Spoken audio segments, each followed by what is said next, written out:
नमस्कार दोस्तों, क्या हाल है। हैप्पी दिवाली।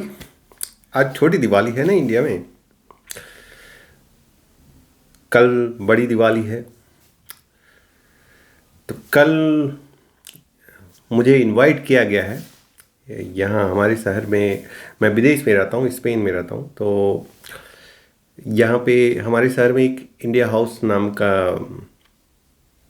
है कल्चरल सेंटर। तो वहाँ से इनवाइट किया गया है मुझे कि कल वहाँ जाऊँ और दिवाली का फेस्टिवल जो मनाया जा रहा है उसमें पार्टिसिपेट करूँ मैं। वही नहीं है, ये जो वीक चल रहा है इसमें जो है इंटरनेशनल सिनेमा फेस्टिवल भी जो है यहाँ पे मनाया जा रहा है। सिमेंसी नाम है उसका। तो सिमेंसी नाम का जो है वो हर साल होता है। उसमें जो है मैंने देखा है कई बार कि इंडिया के जो है प्रोड्यूसर डायरेक्टर लोग भी, मतलब मैं कभी पहचानता तो हूँ नहीं उन लोगों को, मतलब इतने भी फेमस नहीं है। फिर भी वो लोग आते हैं और न्यूज़पेपर में निकलता है, मैं पढ़ता हूँ तो मैं देखता हूँ, कहता हूँ हाँ कि ये इंडिया के बॉलीवुड के प्रोड्यूसर डायरेक्टर हैं जो कि पार्टिसिपेट कर रहे हैं ये इंटरनेशनल सिनेमा फेस्टिवल में। और अच्छा लगता है। हाँ, मिलने का अपॉर्चुनिटी नहीं मिलता है भाई। बड़े लोग, हम जैसे छोटे लोगों को कहाँ मिलेगा अपॉर्चुनिटी। पर चलिए कोई बात नहीं। कल वैसे कल जब फेस्टिवल जो मनाया जा रहा है तो उस फेस्टिवल में इंडिया हाउस और सीमेंसी को दोनों एक साथ ऑर्गेनाइज कर रहे हैं। तो हो सकता है भाई किसी से मुलाकात हो जाए, क्या पता। हम्म, हम्म, क्या पता भाई किसी से मुलाकात हो। एक चीज़ तो बात सही है कि विदेश में रहने का एक फ़ायदा है कि बहुत सारे लोगों से आप, मतलब हायर अथॉरिटी से मिल सकते हैं। ये बात मुझे आज पिछले हफ्ते मैं एक बहुत बड़े बिजनेसमैन से बात कर रहा था, क्योंकि मैं स्पेन में रहता हूँ तो मैड्रिड बेस्ड है वो। तो वो भी मोदी से वो मिला था कभी। तो उसने भी यही बोला कि ग्रीस, देखो मैं विदेश मैड्रिड में रहता हूँ। तो जब मोदी जी यहाँ पे आए थे कुछ दिनों के लिए तो मुलाकात उनसे मेरी हो गई। अगर मैं इंडिया में होता है उनसे मिलने की कोशिश करता तो शायद मेरी नहीं होती। उनके, हाँ सही बात है। मैंने भी जो है, मैं खुद जो है बहुत सारे पॉलिटिशियंस से जो आते हैं विजिट पे आते हैं, और बहुत सारे बिजनेसमैन, बड़े वाले बिजनेसमैन से उनसे मुलाकात होती है। अगर मैं भारत में रहता तो उनसे कभी मेरी मुलाकात नहीं होती है, क्योंकि एक्सेस ही वहाँ तक नहीं होता है मेरा। पर यहाँ पे हो जाती है कि वो इनवाइट किया जाता है कि आप भी आ जाओ भाई। चला जाता हूँ मैं भी, क्योंकि जैसे अब होली का ये फेस्टिवल जो मनेगा कल, तो उसमें ये हुआ है कि ज़्यादातर भारतीयों को जो है कि भारत के लोग ही वहाँ पे भारत के ड्रेस वेशभूषा में जिनका चेहरा भारतीय लगे वो लोग जो आए। चलिए हम भी कुर्ता पैजामा पहन के पहुंच जाएंगे, चमकाते हुए कुर्ता पैजामा, क्या बात है। भाई कुछ तो करना पड़ेगा, नहीं तो विदेश में रहने का फ़ायदा भी है घाटा भी है। फ़ायदा ये है कि भाई चलिए लोगों से मुलाकात हो जाती है, और लाइफ थोड़ी डिफरेंट ढंग से जीना पड़ता है। घाटा ये होता है जैसे हम जैसे लोग महसूस होने लगता है कि कहाँ फंस गए।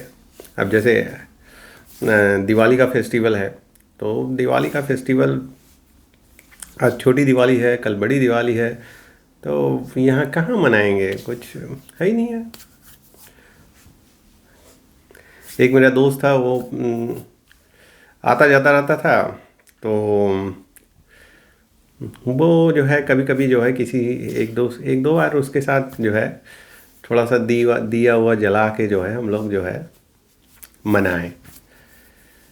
अब अकेले व्यक्ति क्या मनाएगा? तो क्योंकि वो भी जो मेरा दोस्त जो है वो भाई अपनी लाइफ में बिजी हो चुका है, तो उसको भी उसके पास भी टाइम नहीं है। तो ये सब महसूस होता है, जैसे आज मैं फील कर रहा हूँ, आज जैसे छोटी दिवाली है तो मैं महसूस कर रहा हूँ कि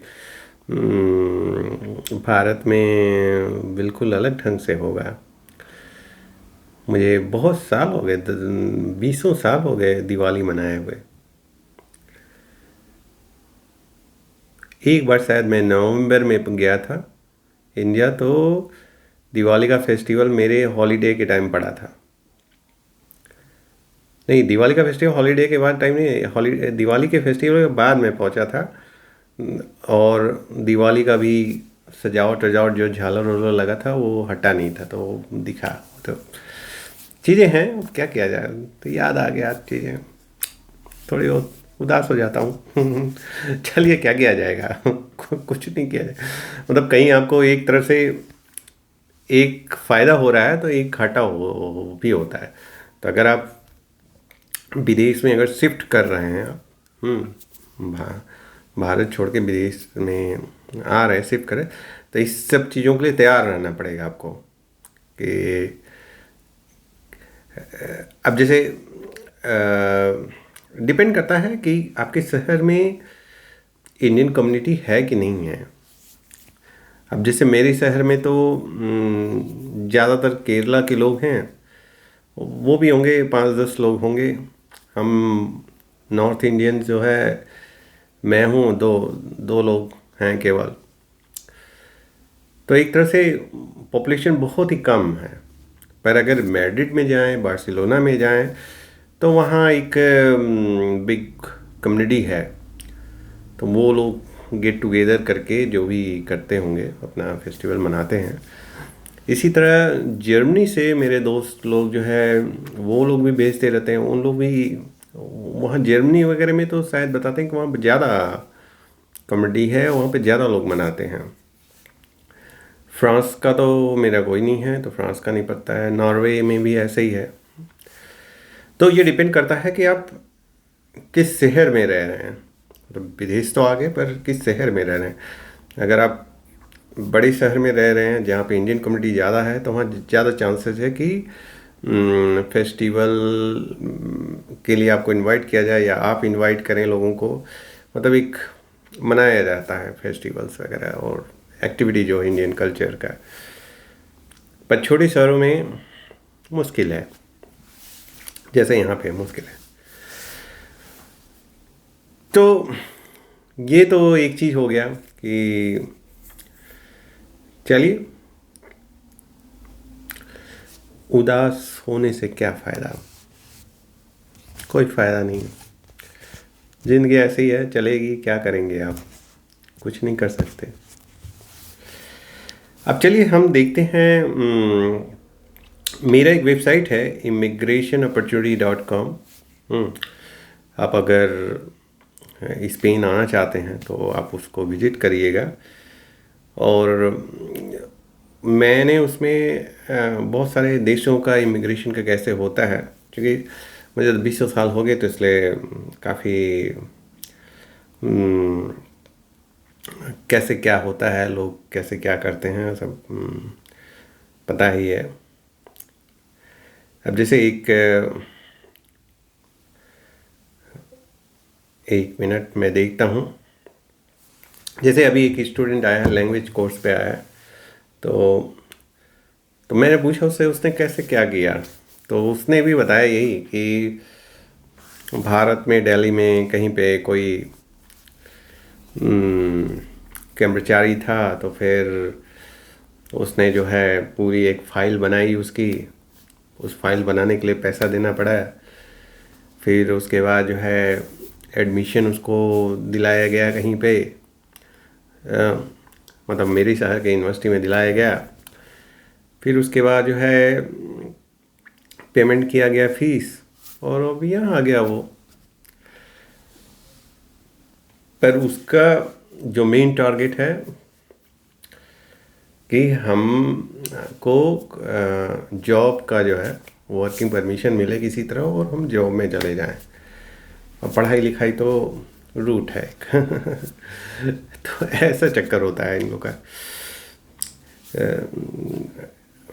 मतलब जो भी चाहते हैं, जैसे मैं ही हूँ तो मैं भी जब चाहा तो मैं तो कभी किसी एजेंट वगैरह के पास नहीं गया, पर बहुत सारे लोग करते हैं कि जब जाना चाहते हैं विदेश तो दिल्ली में बहुत सारे ऐसे लोग होते हैं, मिल जाते हैं जो आपकी फ़ाइल तैयार कर देंगे, एडमिशन भी दिला देंगे आपको, और बस पेमेंट करते रहिए, आप पेमेंट करते रहिए, आपका हो जाएगा।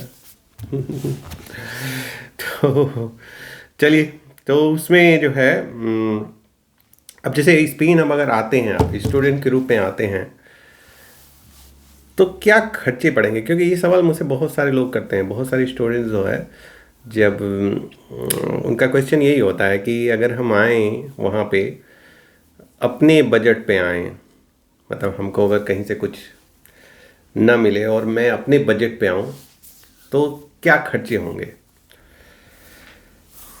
अब अपने बजट पे अगर जैसे आएंगे आप तो आपके खर्चे का मैं बताता हूँ, अपने शहर का बताता हूँ। जैसे अपने शहर में आप जो है यहाँ पे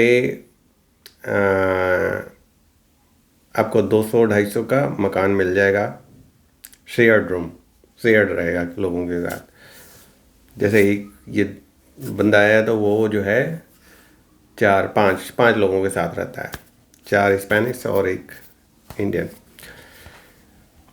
तो शेयर्ड रूम हो जाएगा और उसके बाद जो है शेयर्ड अपार्टमेंट हो जाएगा। फिर उसके बाद जो है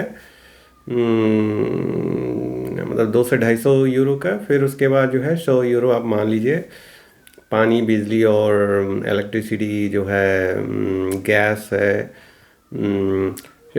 बिल्डिंग की जो सर्विस होती हैं उसका भी देना पड़ता है। जैसे मुझे अपने फ्लैट का देना पड़ता है 33 यूरो देना पड़ता है। तो ये सब मिलके आप 100 यूरोज़ को मान लीजिए, तो हो जाएगा आपका 200, एक 300 हो गया। अब खाने का आप अगर बाहर खाने का आदत न डालें, घर में बना के खाएं, तो 100 यूरोज़ को मान लीजिए, और तो 400 यूरो। तो 400-450 यूरो में एक छोटे शहर में रह सकते हैं। अब जैसे मैड्रिड वगैरह में जब जाएंगे तो वहाँ जो है घर का किराया काफ़ी ज़्यादा है। जैसे हमारे दोस्त बहुत सालों पहले रहते थे तो वो लोग बताते थे कि हर एक कमरे का वो 500 यूरो देते हैं, केवल कमरे का देते थे वो 500 यूरो। अब उसके बाद जो है बिजली उजली का आप जोड़ लीजिए, 100 यूरो बिजली पानी का हो गया, फिर 100 यूरो तो पड़ जाएगा आपका 700 या 800 यूरो पड़ जाएगा। तो ये आप जोड़ लीजिए कि आप कैसे कैसे, मतलब बड़े शहर में जाएंगे तो आपको 700-800 पड़ेगा, छोटे शहर में आएंगे तो आपको 300-400 यूरो में चल जाएगा आपका। अब देखता हूँ इस पे स्पेन का क्या क्या है। ये मेरा वेबसाइट है तो उस पर मैं देख रहा हूँ कि क्या क्या। आप भी जो है, मैं इसका लिंक जो है डिस्क्रिप्शन में दे दूँगा, वहाँ से आप देख लीजिएगा। और तो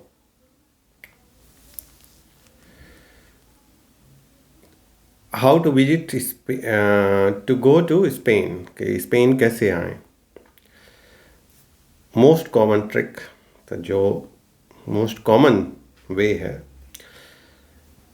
आप एक जॉब कॉन्ट्रैक्ट आप ले लीजिए, जो कि अगर आप एक्सपर्ट हैं किसी चीज़ के तो इजी होगा आपको फाइंड करने। थोड़ा टाइम लगता है पर प्रयास करेंगे तो कहीं ना कहीं मिल ही जाएगा। पर अगर आप एक्सपर्ट नहीं है तो मिल लगा नहीं मिलने वाला। एशाइलम ये भी कर सकते हैं कि आप एम्बेसी में जाके बोलें कि भाई हम एशाइलम का, पर टाइम लगेगा इसमें। मैरिज, कि आप एक स्पेनिश बॉयफ्रेंड या गर्लफ्रेंड जो भी है पटा लीजिए। आजकल इंटरनेट पे जो है ऑनलाइन बहुत होता है। फेसबुक पे जो है किसी से दोस्ती कर लीजिए, फिर उसके बाद जो है होता क्या है कि मैंने देखा है कि विदेश में जो है जो इंडियन जो स्पेन या यूरोपियन जो लड़कियां होती हैं, वो जो है इंडियन लड़कों को ज़्यादा प्रेफरेंस देती हैं। और उसका रीज़न भी है। उसका रीज़न मैं स्पेन के कल्चर में भी देखता हूँ, वो रीज़न है उसका। उसका रीज़न ये होता है कि स्टेबिलिटी। क्योंकि उनको पता होता है कि भारत में जो शादियाँ होती हैं वो स्टेबल शादी होती हैं, कि एक बार शादी हो गई तो फिर कुछ होने जाना नहीं है, टूट नहीं सकता है, बहुत मुश्किल होती है ना। तो उनको इस विषय में पता होता है। तो वो जो है मेरे मेरे तो बहुत सारे से बातें हुई इस विषय पे। लड़कों से भी बात हुई, लड़कियों से भी बात हुई। तो लड़के जो है वो इंडियन गर्ल्स ढूंढते रहते हैं, लड़कियां जो है इंडियन बॉयज़, कोई एशियन का कोई मिल जाए उनको। तो मैं जब बातें करता हूँ तो वो यही कहते हैं कि मेन चक्कर ये उनका फोकस होता है स्टेबिलिटी पे। उनको लगता है कि अगर हम स्पेनिश बॉय या यूरोपियन बॉय हो या यूरोपियन गर्ल हो या यूरोपियन, तो उनको जो है स्टेबिलिटी में जो है, क्योंकि अगर वो कई बार धोखा खा जाती हैं, धोखा खा जाते हैं सब, कि एक के साथ रहे कुछ दिनों तक, फिर टूट गया, ब्रेकअप हो गया, फिर दूसरे के साथ फिर ब्रेकअप हो गया, तो वो एक लिमिट पहुंच जाता है जहाँ पे वो अब सोचते हैं कि नहीं, हमको अपने कल्चर का नहीं चाहिए, अब मैं दूसरे कल्चर का। तो वो इंडिया, और फिर वो पढ़ना शुरू करते हैं तो उनको पता चलता है अरे भाई भारत के जो है लड़के लड़कियां जो मैरिज में बच जाते हैं तो वो स्टेबल ज़्यादा होता है। तो वो फिर वो उस साइड में देखना शुरू कर देते हैं। एक तो ये रीज़न स्टेबिलिटी का मेन रीज़न होता है कि स्टेबल की पैसे से का नहीं होता कि पैसे इकोनॉमिकली आप स्ट्रांग हैं कि नहीं हैं, सबका कुछ मतलब नहीं होता है कि फैमिली कैसी है, पुअर है, रिच है, कुछ मतलब नहीं। मेन होता है कि स्टेबल की हम स्टेबल हो जाएंगे बस। फिर उसके बाद हमको ये जो ब्रेकअप और क्या क्या होता है उसको फेस नहीं करना पड़ेगा। तो ये वाला चक्कर होता है उनका। लड़कों का भी ऐसे ही, लड़कों से भी पूछिए वो भी यही कहते हैं कि वो भी कि कोई एक भारतीय लेडी या भारतीय लड़की मिल जाए तो वो सोचते हैं कि भाई ये स्टेबल है तो फिर हमारा मैरिज लाइफ तो स्टेबल हो गया, अब आगे का देखा जाएगा। तो इस तरह का ये उनका एक धारणा जो है, परसेप्शन जो है वो है यहाँ पे। उस परसेप्शन को ये यहाँ पे रखे हुए हैं इस तरह का। तो इसीलिए मैरिज का जो है, मैंने बोला ना कि आप जो है इंटरनेट पे सर्च कीजिए, फेसबुक और ट्विटर क्या क्या है सब पे सर्च कीजिए, कोई ना कोई मिल ही जाएगा आपको।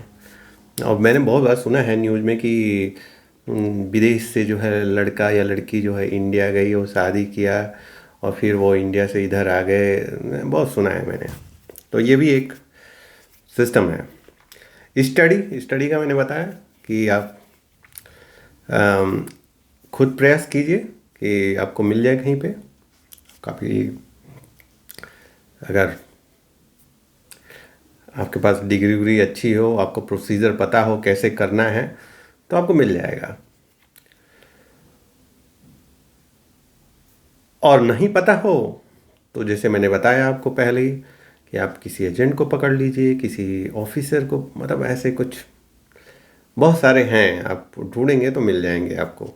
अब वो आपकी पूरी फाइल बना देंगे पूरी, मतलब कैसे कैसे क्या क्या है, और उसके बाद जो है आपको एडमिशन भी दिला देंगे, सब कुछ करा देंगे। बस उनके पास पैसा उनको देते रहिए, बस ये है चक्कर। हाँ, उसके बाद जब आप एक बार आप विदेश आ गए, अब उसके बाद उनका मामला ख़त्म हो गया। अब वो जो है आप क्या करेंगे क्या नहीं करेंगे वो आपकी प्रॉब्लम है, कि कैसे जो आपने पैसा इन्वेस्ट किया उस पैसे को कैसे निकालेंगे, तो वो आपकी प्रॉब्लम है। एक तो ये स्टडी का हो गया। तो स्टडी में यही है कि नॉर्मली होता है कि आप अगर स्टडी वीज़ा पे आते हैं तो 4 घंटे का जो है आपका जो है वर्किंग, 4 घंटे का 4 आवर का आपका वर्किंग, मतलब स्टडी वीज़ा पे आपको आप अप्लाई करेंगे कि हमको 4 घंटे का जो वर्किंग परमिशन दे दीजिए। 20 आवर वर्किंग परमिशन है, कुछ ऐसे ही है। तो आप इंटरनेट पे सर्च कीजिए, आपको मिल जाएगा इन्फॉर्मेशन के। हाँ, मुझे ये नहीं पता था कि ये वर्किंग परमिशन आपको 3 साल बाद मिलेगा। तो ये इसमें डाउट है मुझे, क्योंकि मैं एक व्यक्ति से जो इस सब चीज़ों को डील करता है उससे मैंने बात किया, तो उसने कहा कि पहले साल में ही मिल जाता है। और और कुछ लोग बताए, जैसे स्टूडेंट ने जो अभी नया आया तो उसने बताया कि नहीं सर जी इसी साल मिल जाएगा। हम के भाई मुझे नहीं पता है इस विषय में, क्योंकि मैंने कभी ट्राई नहीं किया इस पर।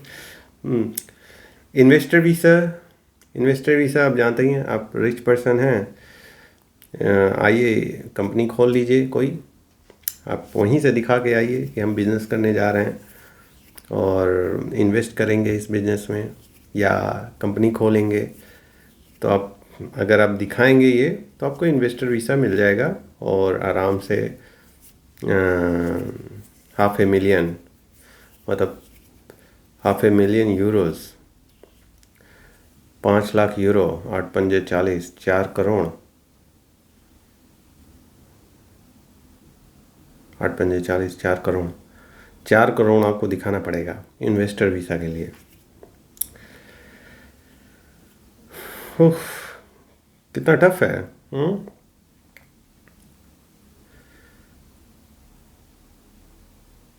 फियांस वीज़ा, मतलब वही है फियांस वीज़ा, आप जानते ही हैं कि जिससे आप शादी करने जा रहे हैं या जिससे शादी, तो उनका भी मिल जाता है।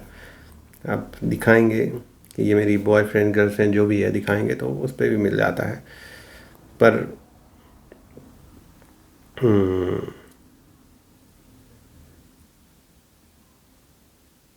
पर वो मतलब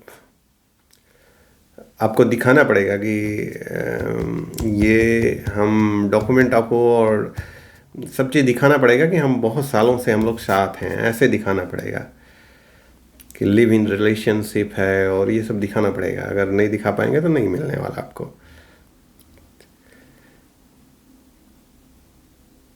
जॉब में मैंने बताया कि जॉब कॉन्ट्रैक्ट में जो है प्रियॉरिटी जो है पहले जो है यहाँ के सिटीजन को दी जाती है, उसके बाद जो है आपको दिया जाएगा। तो उसमें कंपनी जो भी है, कंपनी आपको हायर करेगी तो उसको उनको दिखाना पड़ता है कि भाई हम क्यों बाहरी को ले रहे हैं। तो वो सब ट्रिक्स हैं, वो सब सबको पता होता है कि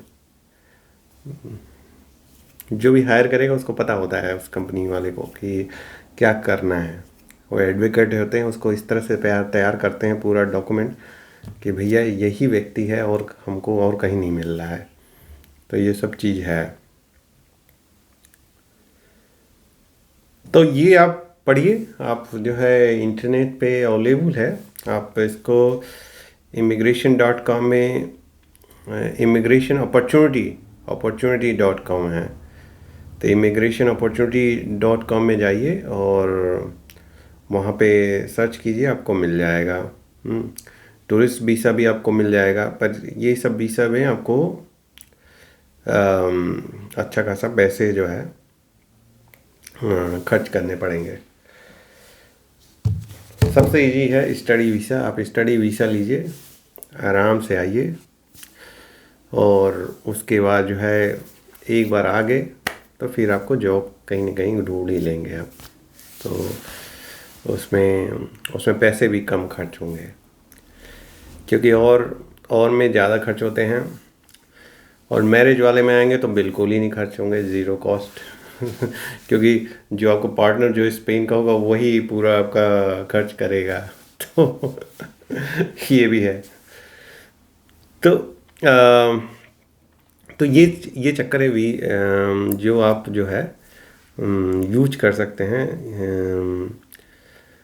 आप कमेंट सेक्शन में लिखिए, या मुझसे जो कोई कंसल्टेशन आपको करना है तो आप लिखिए, कांटेक्ट कीजिए मुझसे। मैं जो हेल्प कर सकते हैं, जो मैड्रिड में या दिल्ली में और जहाँ भी कर सकते हैं कर देंगे। जो हेल्प करना चाहिए लोगों का। दिवाली है, अ, दिवाली कैसे मनाएं दिवाली। तो आज मैं सुबह जो है पकौड़ी बनाया, शाम को दोपहर में बनाया मैंने लंच के टाइम। पहले तो मैं जब सुबह उठा तो फिर मैं सोचने लगा क्या जो है। हम्म, फिर मैंने एक व्यक्ति को फ़ोन किया कि भाई शहर के बीच में एक पार्क है, पार्क में जो है एक बीच में पहाड़ भी बना रखा है उन्हें आर्टिफिशियल, तो उस पर चढ़ जाइए तो पूरा शहर आपको दिखाई देगा। तो मैंने फिर जो है उनको फ़ोन किया कि भाई आ जाइए आप, चला जाए वहीं, ठंडी ठंडी हवा खाया जाए, क्योंकि 3-4 दिन से जो है मौसम ख़राब है, बाहर ठंड है और हवा भी बहुत तेज़ चल रही है। घर के अंदर भी ठंड है, थोड़ी बहुत ठंड है। अभी तक मैंने जो है हीटर जो है ऑन नहीं किया है, क्योंकि अम, आपको पता ही है कि थोड़ा सा और मौसम ठंड और बढ़े तब थोड़ा बहुत ऑन करूं। पर इस बार जो है गवर्नमेंट की तरफ से पहले ही से अलर्ट कर रखा गया है हम सबको, पूरी जनता को, कि भाई तैयार रहिएगा। इस बार जो है बिल जो है, गैस का बिल काफ़ी आएगा, बिजली का बिल जो है काफ़ी आएगा। मतलब जाड़ों में जो है बिल जो है तगड़ा आएगा। तो ज़्यादातर लोग जो है, आप लोग जो है चादर उधर ओढ़ के रहने की तैयारी करके रखी है। तो वैसे भी मैं तो दिसंबर में मैं ज़्यादातर हीटिंग सिस्टम का कम ही उपयोग करता हूँ। मैं बस कुछ घंटों के लिए उपयोग करता हूँ, नहीं तो ज़्यादातर मैं कंबल उम्बल ओढ़ के बैठा रहता हूँ। कंबल ओढ़ के आराम से जो है टेलीविज़न देखता रहता हूँ या कुछ लिखता पढ़ता रहता हूँ बस। तो उसमें बिल की चिंता मुझे नहीं करनी होगी, मुझे लगता है जैसे। पर पता नहीं, कुछ भी हो सकता है भाई। पर हाँ, अलर्ट्स आ चुके हैं कई बार कि भाई अब जो है बिजली का बिल आ सकता है आपको। अब चलिए दिवाली का देखते हैं क्या होता है। कल 2-3 घंटे का लेक्चर भी है, उसकी भी तैयारी करनी है। एक तो लेक्चर साला स्पेनिश में होता है, बड़ा दिक्कत होती है, पर चलिए कोई दिक्कत नहीं, करेंगे, क्या करेंगे। जब एक्चुअली लेक्चर जब आता है ना, मैं थोड़ा सा नर्वस हो जाता हूँ, क्योंकि स्पेनिश में बोलना पड़ जाता है। अंग्रेजी में रहता है, हिंदी में जैसे ये है। एक ये भी मैंने देखा है कि इन देशों में जो है इन्होंने जो एजुकेशन सिस्टम है उसमें वो उन्होंने अपनी लैंग्वेज में बना के रखा हुआ है। ये इन लोग का एक सिस्टम उन्होंने बना रखा है कि हमारे लैंग्वेज में ही होगा एजुकेशन सिस्टम। हम लोग जैसे नहीं है कि जैसे हम ही लोग को पढ़ना था तो क्या क्या पढ़ना था, इंग्लिश, फिर हिंदी, संस्कृत, 3 लैंग्वेज पढ़ने थे। और अब जो है मैं जानता हूँ कि फॉरेन लैंग्वेज भी कुछ पढ़ना पड़ता है हमारी भतीजियों को। और अगर आप नॉर्थ इंडिया में नहीं है, साउथ इंडिया में, तो आपको चौथा लैंग्वेज भी पढ़ना पड़ेगा। मतलब 5 लैंग्वेज पढ़ने पड़ेंगे, हिंदी, इंग्लिश, स्पेनिश, अरे Hindi, English, Sanskrit, local language, फिर उसके बाद जो है एक फॉरेन लैंग्वेज भी। तो 5 लैंग्वेज पढ़ने पड़ेंगे। तो ये इस तरह का है। यहाँ पे ये लोग ऐसे नहीं कर रखे हैं। यहाँ पे जो है एजुकेशन सिस्टम को स्पेनिश है तो स्पेनिश ही बना के रखा हुआ है इन्होंने। वो दूसरे लैंग्वेज को आप सीखने के लिए आप सीखिए, पर ज़्यादा आप चूज कर सकते हैं। जैसे हम लोग के नहीं है कि भाई साइंस में जाना तो आपको अंग्रेजी ऐसा नहीं है यहाँ पे। जैसे मुझे ही है, मैं दूंगा मेडिसिन के एमबीबीएस के लड़कों को लेक्चर, पर स्पेनिश में देना है। चलिए तो दिवाली मनाइए और इन्जॉय कीजिए दिवाली। मैं भी देखता हूँ, कुछ करता हूँ और इन्जॉय करता हूँ। नमस्कार। और हैप्पी दिवाली। Bye bye. कोई क्वेश्चन, कोई कमेंट्स, सब कुछ आप कमेंट सेक्शन में लिख दीजिए, और या तो ईमेल भेज दीजिए या कांटेक्ट कीजिए, जो भी आपको, if I can support anything I can do. Okay, thank you, bye bye.